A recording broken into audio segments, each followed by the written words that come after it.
নমস্কার বন্ধুরা, আমার রান্নাঘরে সবাইকে স্বাগত জানাই।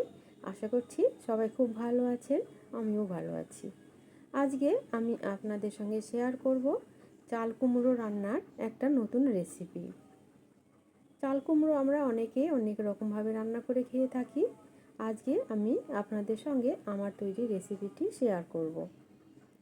প্রথমে আমি একটা চাল কুমড়োর অর্ধেকটা নিয়েছি। এবার খোসাগুলো ছাড়িয়ে নেব, তারপর জলে পরিষ্কার করে ধুয়ে নিয়েছি। এবার গ্রেটারে দিয়ে আমি গ্রেট করে নেব। গ্রেটারে গ্রেট করে নিলে ঝিরিঝিরি করে কেটে নেওয়ার ঝামেলা অনেক কম থাকে, আর খুব সহজে সেদ্ধ হয়, তাই তাড়াতাড়ি রান্নাও করা যায়। খেতে তো ভীষণই টেস্টি হয়। এবার কড়াইয়ে দিয়েছি আমি সর্ষের তেল, ওর মধ্যে দিয়েছি কালো জিরে আর কাঁচা লঙ্কা ফোড়ন। এবার গ্রেট করে নেওয়া চাল কুমড়োগুলো ওর মধ্যে দিয়ে দেব। তেলটাও গরম হয়ে গেছে। এবার চাল কুমড়োগুলো ওর মধ্যে আমি দিয়ে দিয়েছি।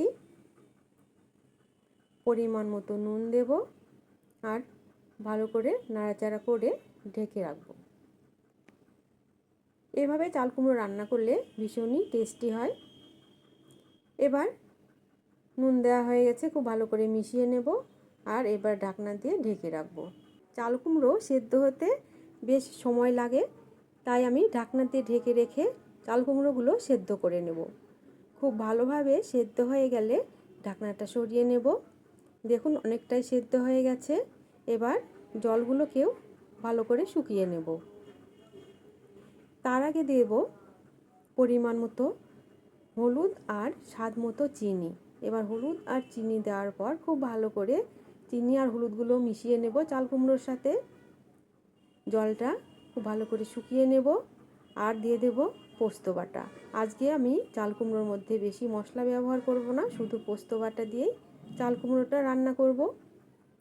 এবার পাটায় আমি পোস্তগুলো বেটে নেব।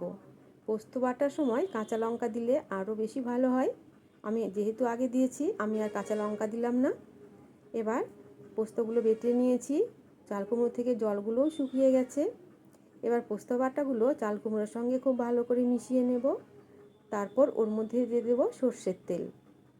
সর্ষের তেল দেওয়ার পর চাল কুমড়ো, পোস্ত বাটা আর সর্ষের তেল খুব ভালো করে মিশিয়ে নেব। 4 থেকে 5 মিনিট লো ফ্লেমে রান্না করে নেব। এবার গ্যাসটা অফ করে দেব আর 4 থেকে 5 মিনিট ঢাকনা দিয়ে ঢেকে রাখবো। তারপর পরিবেশনের জন্য নামিয়ে নেব। চাল কুমড়ো এই রেসিপিতে রান্না করলে খেতে ভীষণই টেস্টি হয়। একবার রান্না করে খেয়ে দেখতেই পারেন। আশা করি আপনাদেরও খুব ভালো লাগবে। আজকের মতো এখানেই শেষ করছি। দেখা হবে পরের ভিডিওতে।